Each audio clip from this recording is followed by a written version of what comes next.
What remains unresolved with your parents gets repeated with the world. Carl Gustav Jung. I had everything I needed to start, but every time I was about to make it, I froze, without knowing why. I always choose men who don't stay, just like my dad.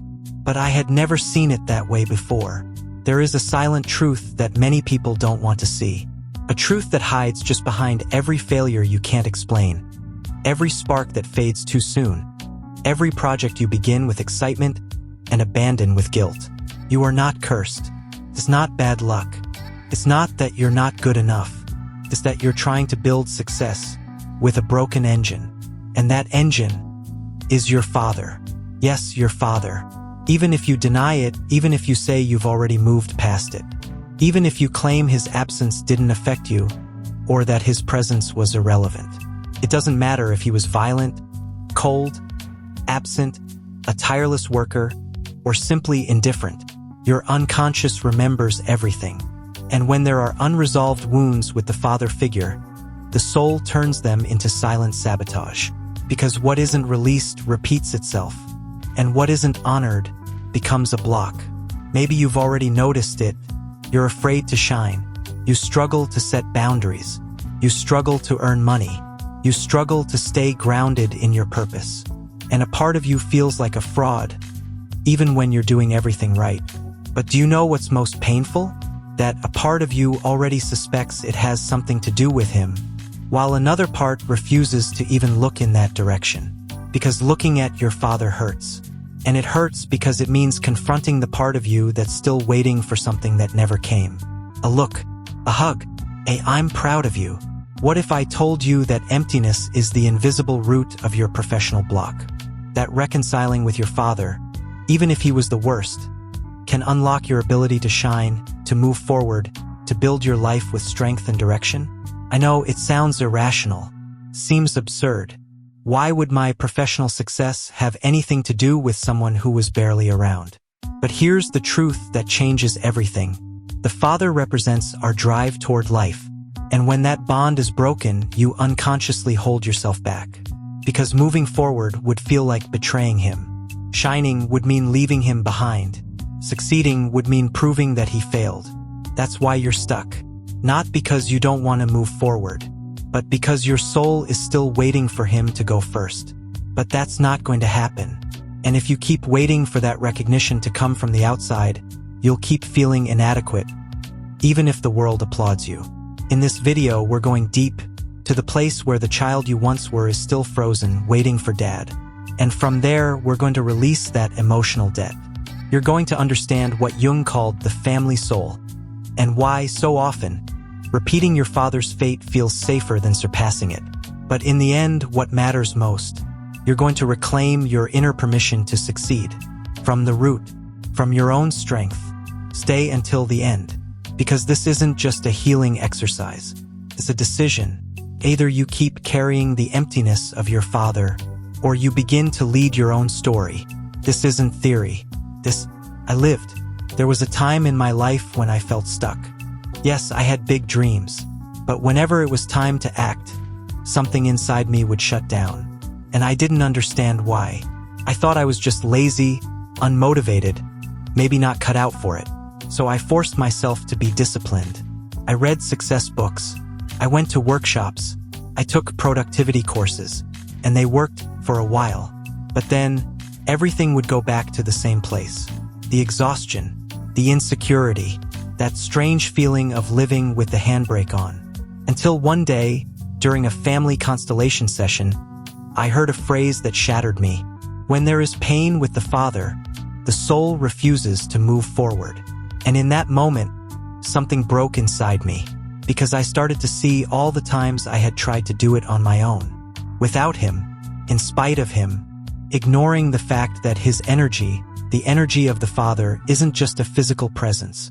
It's an internal force, a root, and I had cut it off.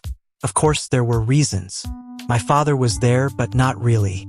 He was physically present, but emotionally, he was a wall. Unreachable, critical, harsh. I never knew if he was proud of me. I never felt like I was enough for him. And since I couldn't earn his gaze, I convinced myself I didn't need it.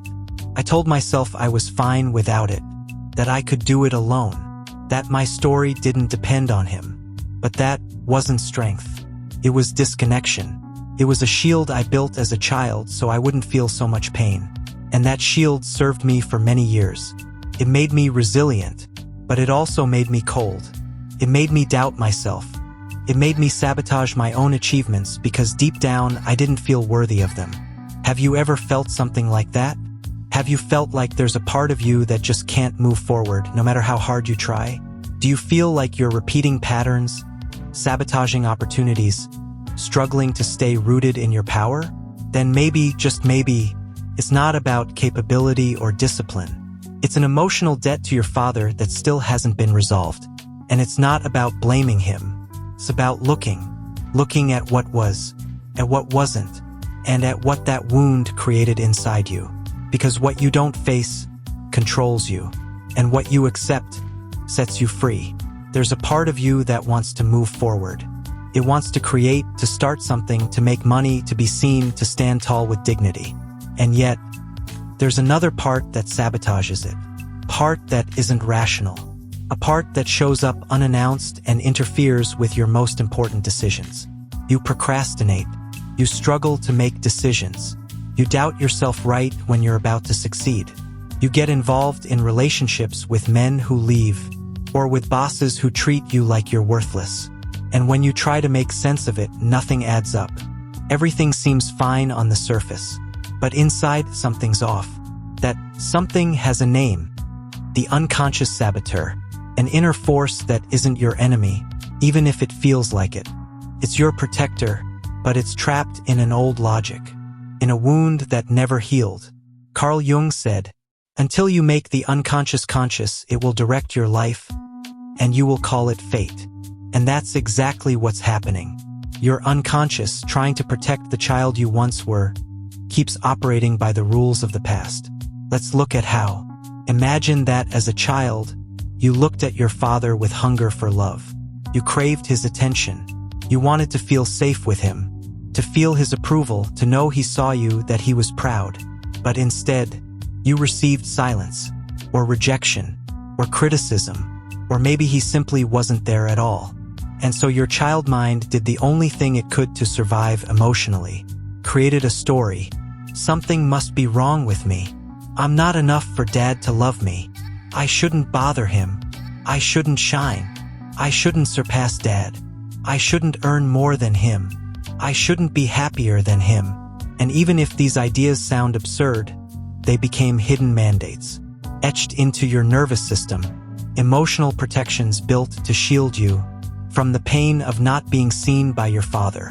Because if your father never looked at you and then you succeed, it's like screaming, "Look at me now." And if that look never comes, your soul splits. One part wants to move forward, and the other holds you back so you won't feel that emptiness again. That's how deep this conflict runs. It's not laziness. It's not immaturity. It's loyalty. Loyalty to the wound. Loyalty to the child who learned that moving forward without Dad is dangerous. And the unconscious doesn't want danger. It wants safety. That's why self-sabotage shows up. Because that part of you, the saboteur, isn't against you. It's fighting for your emotional survival. But that system no longer serves you. Now you're an adult. Now you can see, feel, and choose differently. But only if you first recognize that force that holds you back. Let me tell you Mariana's story. She wanted to start her own business. She had talent, charisma, and a great idea. But every time she began to move forward, something held her back. She procrastinated. She sabotaged herself with unnecessary expenses. She chose the wrong partners. And she always ended up in the same place. Frustration, guilt, doubt. When she did a family constellation, her father appeared as a tiny, almost invisible figure. She had described him as present, but not very loving. A man who worked too much, but was constantly criticized by her mother. There was never a single word of recognition for him. And then it all made sense. Mariana had inherited a diminished image of her father. And without realizing it, her unconscious was saying, If being a man means failure, I can't succeed without betraying him. If he was never seen, who am I to be visible? That was her saboteur. Not an enemy, but a loyal child, loyal to her father's broken image. And until she looked at that with love, until she released that frozen image, she couldn't move forward. Today, Mariana runs her own business. Not because she worked harder, but because she worked inward. Because she healed her relationship with the energy of the Father. Do you see it now? This isn't about how much you do. It's about where you're doing it from. From what part of yourself are you operating? If you act from the wound, you'll keep hitting the same wall. But if you act from integration, the path opens. Because the father figure in your unconscious is not just a person. He is an archetype. The archetype of the father represents direction, drive, achievement, the power to move into the world, the permission to succeed. When that's blocked, all of that becomes blocked within you. And until you heal that image, you'll keep walking with the brakes on. But there is a way out, and it doesn't begin by pushing harder. It begins by looking at that inner saboteur with compassion, giving it a voice, understanding why it does what it does. Because only when you listen to it, can it let go. Only when you recognize it, can it stop controlling you.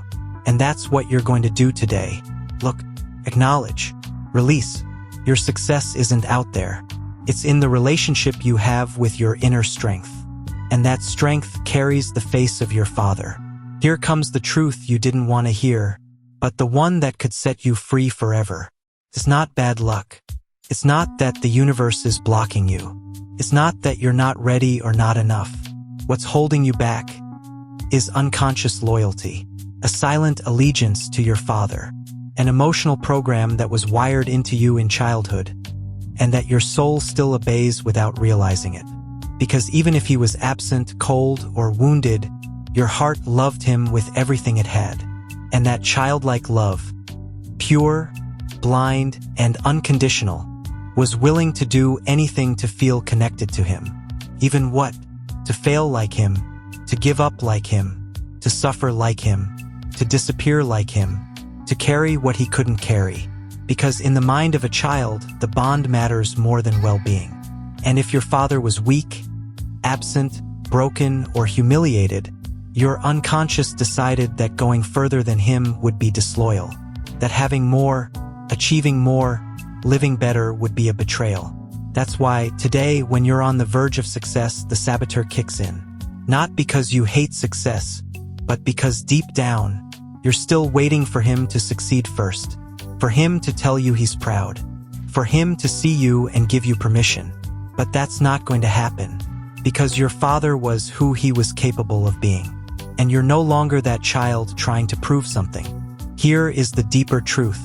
Your mind sabotages out of love for the man who was your first hero, even if he failed you, even if he broke you. And when you truly understand that, everything changes. You no longer see self-sabotage as the enemy. You see it as a form of loyalty, a way of saying, Dad, I won't leave you behind. Dad, I won't outgrow you. Dad, I'm still with you, even if it costs me my life. And right there, in that exact place, is where you can make a new choice. Painful one, yes, but one that is deeply liberating. You can say to him in your heart, Dad, I honor you, but I wasn't born to repeat your story. Dad, I see you, but today, I choose to live my own life. And that is not betrayal. It's evolution. It's emotional maturity. It's breaking the pattern at the root. Because there's no greater act of love than letting go of the wound and choosing to live. Choosing to succeed not as revenge, but as reconciliation. Carl Jung said that the greatest act of individuation, the path to your true self, is to lovingly separate from the family fate. And you're standing right there, at the threshold, between repeating or releasing, between carrying or building. So today, I say this to you from the heart. Your success doesn't betray your father. It honors him. When you make it conscious, when you do it from the soul. Because if you heal, if you grow, if you dare to go further, You're not just doing it for yourself. You're doing it for him too. And for all the men who came before you, who couldn't, who didn't know how, who didn't dare. You are the breaking point. You are the first step into a new story. But you have to choose. Are you still waiting for his approval?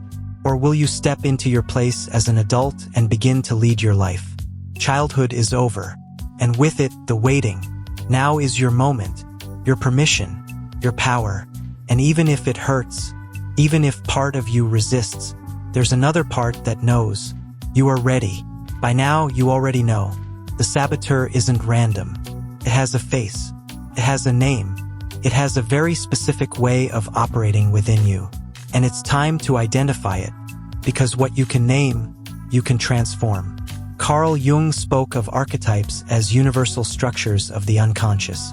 Models we all share that shape our emotions, decisions, and behaviors without us even noticing. And when there are wounds related to the father, one or more of these archetypes activates to protect you. But it does so from the shadows, from the unhealed wound. Today, we're going to name them, and I ask you to listen closely, observe without judgment, and feel which of them resonates with you. 1. The invisible child. He makes no noise, doesn't bother anyone, doesn't ask for anything.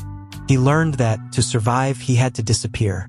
This archetype shows up when your father was indifferent or absent. And you learned not to shine, not to cause trouble, not to stand out. Because you felt you weren't important enough to be seen. Today, this archetype makes you downplay your achievements, avoid success, postpone your dreams. Because deep down, you don't feel worthy of being seen. 2. The martyr of effort. Works 3 times as hard, does everything right, sacrifices himself, but never reaches the top. This archetype gets activated when you sought your father's approval through merit, when you believed that only by being perfect, he might value you. Today, this pattern makes you work relentlessly, but without reward, because you're still waiting for that "I'm proud of you" that never came. 3. The paralyzed perfectionist. Everything has to be flawless. Nothing is ever enough. So, nothing ever gets started. This archetype is born when your father was critical, harsh, or demanding. You learned that if you weren't perfect, you weren't accepted. So now you'd rather do nothing than do it wrong. You stop yourself. You sabotage yourself. You push yourself until you're frozen. 4. The rootless rebel. Does the opposite of everything. Breaks the rules. Doesn't want to be like dad, but still revolves around him. This archetype is common when there was pain with the father and you decided, I'll never be like him. But in fighting his energy, you also disconnected from your own strength. And that leaves you unstable, impulsive, with no real direction. 5. The emotional orphan. Doesn't trust. Won't accept help. Feels alone even when surrounded by people. This archetype emerges when the father was physically present but emotionally absent. You grew up feeling like you had to figure everything out by yourself. And now, that leads you to distrust everyone, even yourself. Which of these archetypes did you connect with most? Maybe one, maybe several. Don't panic. You're not broken. You're not flawed. You're seeing clearly. And that is power. Because once the saboteur is named, it loses control. Now let's do a very simple, but very powerful exercise. I want you to close your eyes for a moment, take a deep breath, and silently ask yourself these questions. What part of me learned to hide in order not to be hurt? What part of me learned that success is dangerous? What part of me is still waiting for my father's approval? What part of me believes that shining would be betraying him? Breathe, feel. Don't answer with your head. Let the answers rise on their own. Now visualize that archetype inside you. Is it a child? Is it a tense, rigid, or sad figure? Observe it. Don't reject it. Don't try to change it. Just look at it with compassion. And now, from your adult self, say, "Thank you for protecting me. Thank you for everything you did to help me survive. But I no longer need to hide. Today, I choose to move forward." That's the first crack in the armor, the first ray of light entering the shadow. It's not about eliminating the saboteur. It's about integrating it, listening to what it's been trying to tell you all along. I'm not against you. I'm trying to keep you from being hurt again. And now that you know that, you can begin to transform it. This is where change begins. Not from effort, not from pressure, but from something much deeper. Listening. Most of the time, when self-sabotage shows up, we react with anger. We judge ourselves. We shout inside our heads, "You messed it up again. You never finish anything. You always sabotage yourself." But that harsh voice only deepens the wound, only reinforces the cycle, only confirms what the saboteur already believes. I'm not enough. I'm not worthy. I don't deserve to move forward. That's why the first step in transforming it isn't to fight it. It's to listen. Listen without judgment, without urgency, without needing to fix everything right away. And for that, we're going to do an exercise, an intimate moment, just you with yourself, just you with that part that's been protecting you in its own way for years. Get comfortable. Close your eyes if you can. Take a deep breath, one more time. And now visualize the saboteur inside you. Don't imagine it as something dark or monstrous. See it for what it truly is, an old version of you, a child who learned to survive through fear. Maybe it looks small. Maybe it looks angry. Maybe it's hiding in a corner, silent. Approach it, gently, without demands, and say to it, from the heart, "I'm here. I'm not here to force you to change. I'm just here to listen. What do you need to tell me that I haven't been willing to hear?" And wait, it might respond with an emotion, with an image, with a phrase that comes from the depths of your soul. It might say, "I'm afraid of being rejected. I hate failing and letting you down. I don't want what happened to Dad to happen to me. I don't want to be alone if I succeed." Don't try to correct it. Just listen, with your whole heart. Breathe, and now say, "Thank you for protecting me all this time. Thank you for keeping me from breaking. Thank you for looking out for me when I was little and didn't know how to protect myself." Pause. Feel what happens in your body when you stop the inner war, when you stop fighting yourself. This moment is an act of love, and love, when it's real, transforms, because that inner part didn't need to be judged. It just needed to be seen, to be acknowledged, to be heard. And now that you've done that, it's no longer alone. It no longer needs to scream. It no longer has to sabotage. Now it can rest, and you can move forward, not from struggle, but from reconciliation. Because healing is not about erasing the past. It's about learning to look at it without it hurting anymore. And today you took the first step. Now that you've listened, now that you've seen it and embraced it without judgment, it's time to transform it, not through force, not through blind will, but through symbol, through soul. Because the unconscious doesn't understand logic. It understands images, actions, rituals. That's why, to reprogram your inner saboteur archetype, you'll need to do something your rational mind might not understand, but your soul will. We're going to do a ritual, symbolic, deep, liberating. Grab a piece of paper and a pen, and write a letter.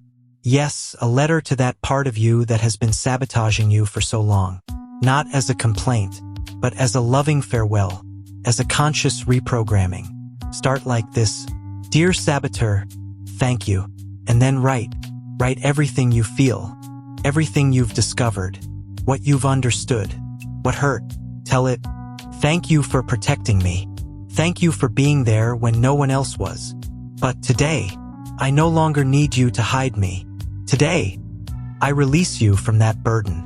Today, I choose to live from my strength. Today, I transform you into my ally." When you finish writing, take a deep breath. Read the letter out loud, and then burn it. Yes, burn it with awareness. Let the fire turn that old pattern into ashes. Let the old dissolve, so that the new has room to be born. As it burns, repeat silently, "I release the fear of shining. I release the loyalty to pain. I release the mandate to fail. Today, I claim my right to succeed." Do it with presence. Do it with love. Do it in the name of all those who came before you, and couldn't. And if you can't burn it, place it in a sealed envelope. Write on the outside, "This version of me has fulfilled its purpose," and keep it somewhere special for a while, as a symbol of respect and closure. Now, visualize that archetype once more, but this time see it differently. Maybe the invisible child becomes the guardian of sacred silence, who now knows when to speak and when to observe with wisdom. Maybe the martyr transforms into the warrior of dignity, who acts out of love, not out of debt. Maybe the perfectionist is now the inner architect, who builds with structure but without paralysis. Maybe the rootless rebel becomes the free explorer, who chooses his own path, unafraid to repeat or to betray. And maybe the emotional orphan becomes the inner sage, who knows how to stand firmly from within. You decide. Give it a new face, a new name, a new mission. And every time you feel it rising again, don't suppress it. Just say, "Thank you. I no longer need you to hide me.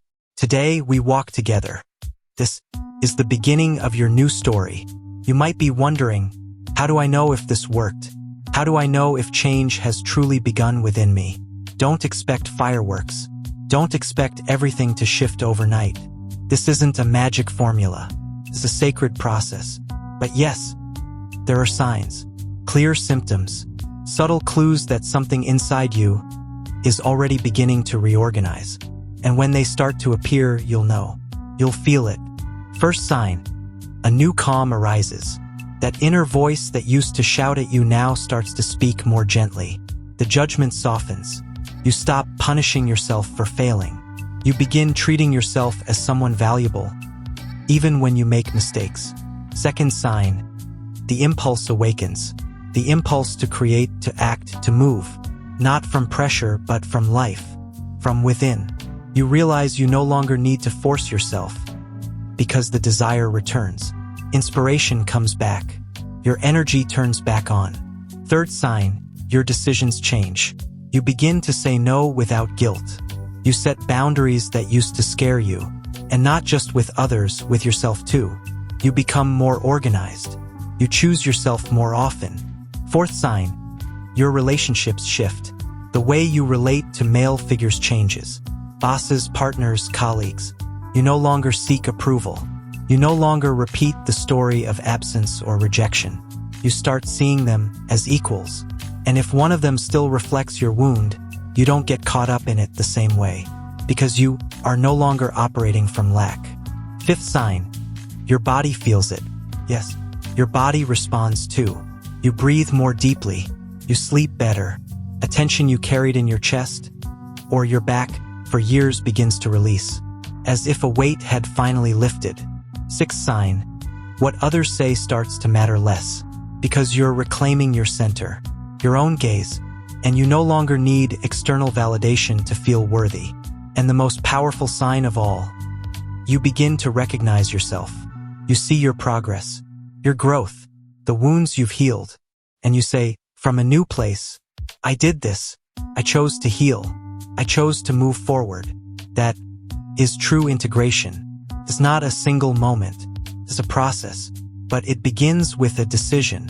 And if you've made it this far, you've already made that decision. You don't have to do it perfectly. You just have to do it genuinely. And that is already happening inside you. You made it this far. That already says a lot about you. It says you're ready. That your soul no longer wants to keep repeating. That your heart has realized you can't keep carrying what was never yours to hold. And today, for the first time in a long time, you have a real choice. To keep waiting for your father to change. Or to change yourself. The way you carry him within you. Because you're no longer that wounded child.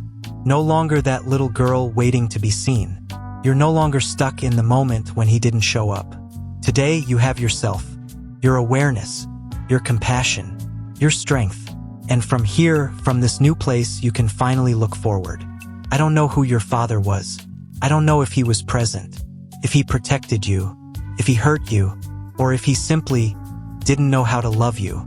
But I do know this.